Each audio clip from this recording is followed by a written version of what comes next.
เนี่ยน่าทักขมายมันอาจធ្វើបានសងំขมายបានធ្វើរឿងមួយតែរឿងនឹងមានជាយូរមកហើយតែយើងទើបទៅជួបអញ្ចឹងហើយនេះ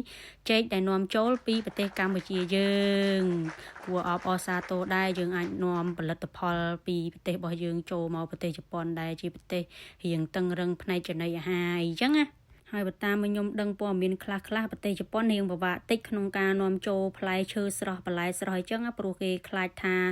មានមេរោគឬសត្វល្អិតអីចូលមក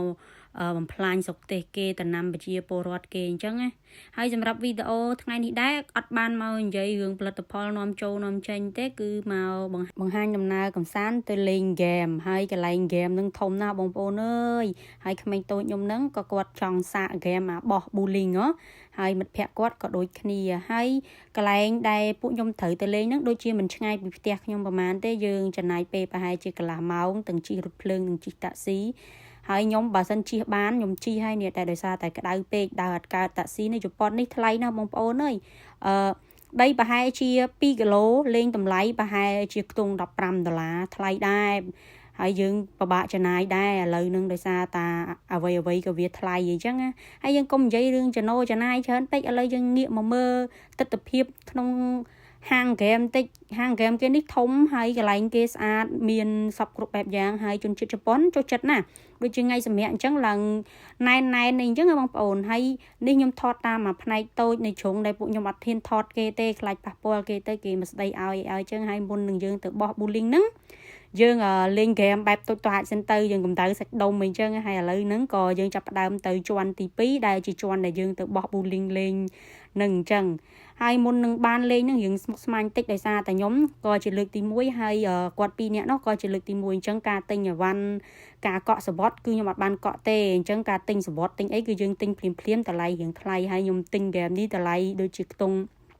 $50 3នាក់ហើយលេងបានតែ10ដងទេដូចថាក្នុងម្នាក់បោះបានតែ10ដងអញ្ចឹងហើយនេះសបត់បានហើយ3នាក់ហើយមុននឹងយើងលេងអីអញ្ចឹងយើងអាច selfie នៅអាកន្លែងដែលយើងលេងបានអញ្ចឹងបងប្អូន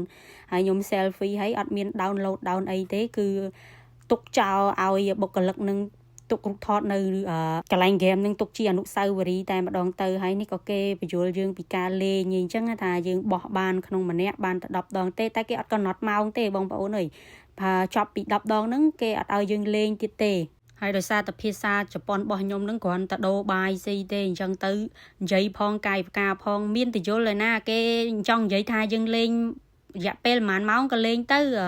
ព្រោះហ្គេមនឹងលេងបានម្នាក់10ដងអញ្ចឹង3នាក់វា30ដងមានណាពួកខ្ញុំស្ដាប់អត់បានខ្ញុំមាននិយាយលេងសើចណាបងប្អូនពួកខ្ញុំស្ដាប់អត់បានបោះយកគិតថាលេង10ដង10នាទីខ្លាចលេង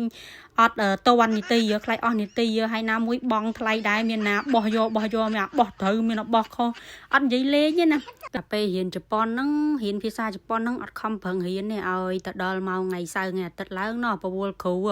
ទៅផឹកឬអញ្ចឹងទេដើរលេងនៅកោះពេជ្រអីអាការជំនាន់ខ្ញុំតែអីចាំឱកាសក្រោយយើងមកសងសឹកយើងដឹងពីវិធីលេងដឹងពីវិធីអីហើយអត់អីទេ